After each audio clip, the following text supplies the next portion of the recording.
Okay, let's see if this works. It wasn't working this afternoon. But, hello, Troy A, Shadowingtronics, taking part in the Art Soundoff Challenge. Um, Earlier this week, the Corridor Crew, not on their main channel, but on their secondary channel, the Corridor Crew, the people at Corridor Digital, but their channel is Corridor Crew. They got two channels. It's confusing.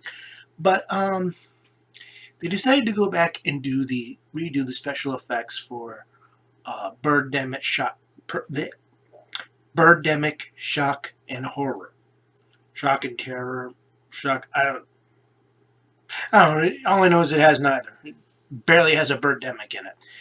I saw it at Rift Track live in the theater, which is probably the only way to watch it. It was with a bunch of people because that movie is not very good.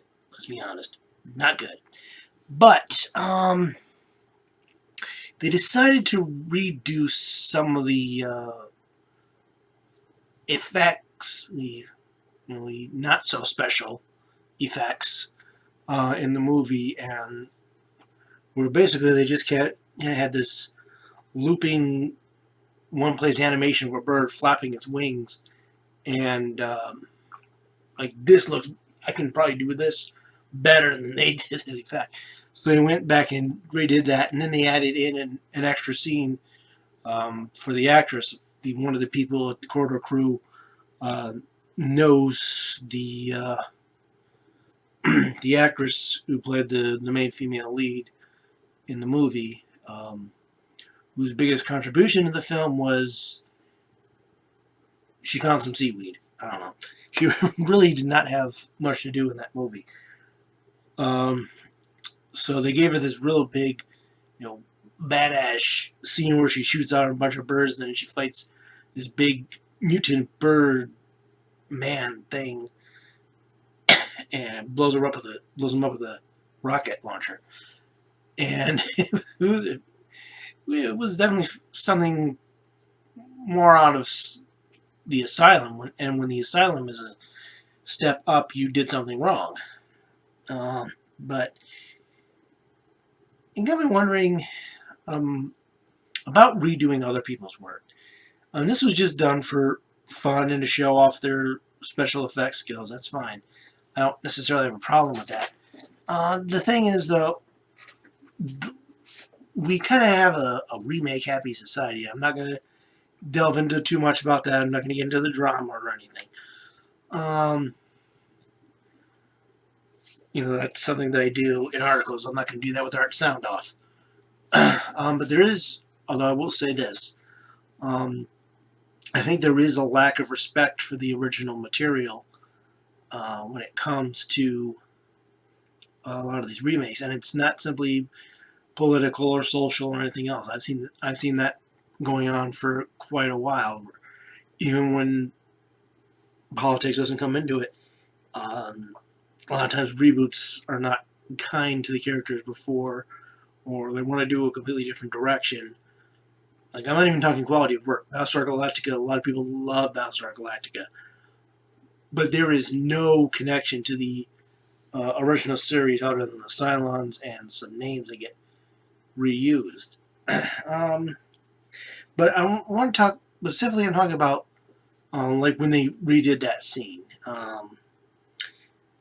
Like I said, let's say you're going to redo a scene in your own work. For example, Captain Yuletide #2.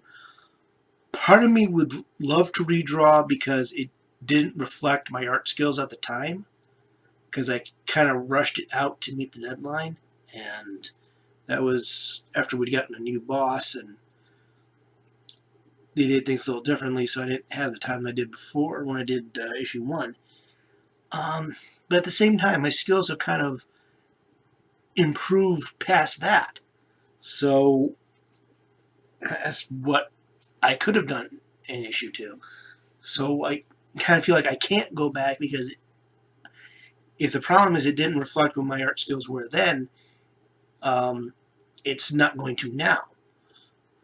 I still would like to go back and redo that Reconstruction Zone Batman image.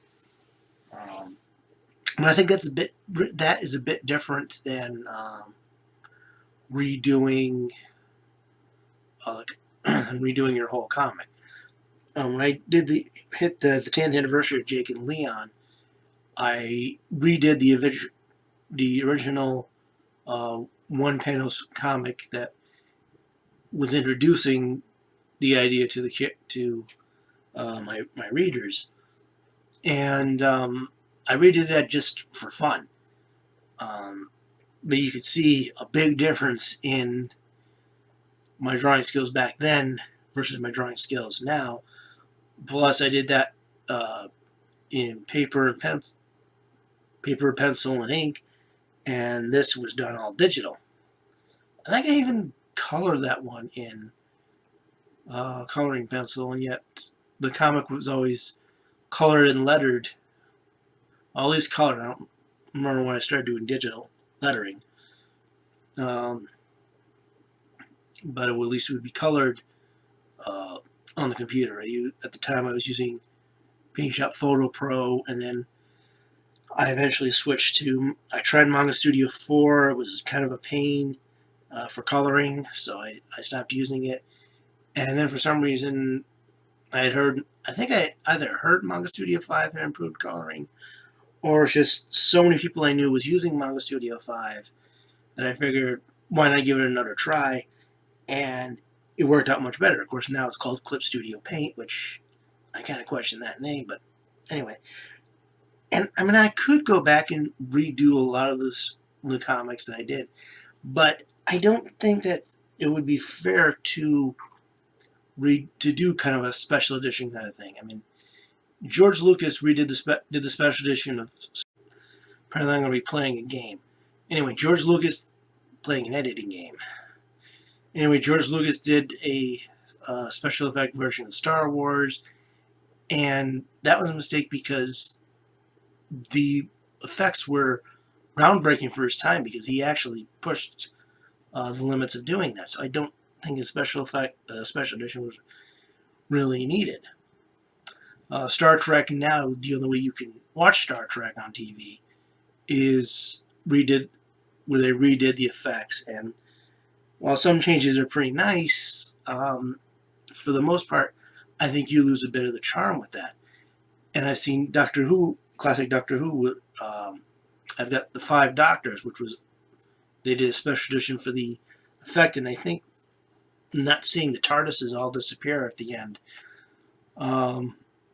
was a mistake. And meanwhile, the Invisible Enemy, I think that's the name of it, K9's debut episode, debut serial rather. There's one scene that they couldn't reset the shot to do again, so you can see the scenes in the wall that's going to get shot down. The special edition fixed that, but then they also added in all the other stuff. Luckily, that video you had the option of watching special edition or classic edition, or the original TV airing. So, I mean, redoing effects, redoing art, redoing all that.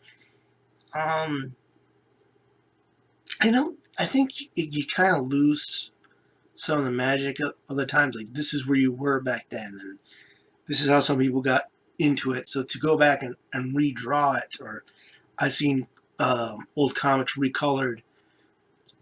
I color with modern coloring system, and yeah, some way it does look better. But on the other hand, I think you lose kind of the product of its time and the specialness of that time, and seeing things react. Like you could edit out the Kirby crackle in an image and think you're making it look better, but something about what Jack Kirby did with that art was kind of special, and it's a shame to kind of lose that. And I'm starting to lose it with the way I got to keep redoing this because I'm still having camera issues. So I'm going to try and stop right now and not have to put in another clip. So I try to put all these clips together now. So I'll just say that if you want to check out more of my ramblings, go to bwspotlight.com. If you want to check out the other Art Soundoff participants, go to Twitter. Look for the hashtag Art Soundoff. Click on latest to check out the latest posts. And if you decide you want to join in the project, you don't even have to post it. You can just do it for yourself. Go to artsoundoff.com and it'll tell you how to do your own journaling, podcast journaling. But I'm tired of fighting this thing. I think I've said what I need to say anyway. So I wish you all happy creating.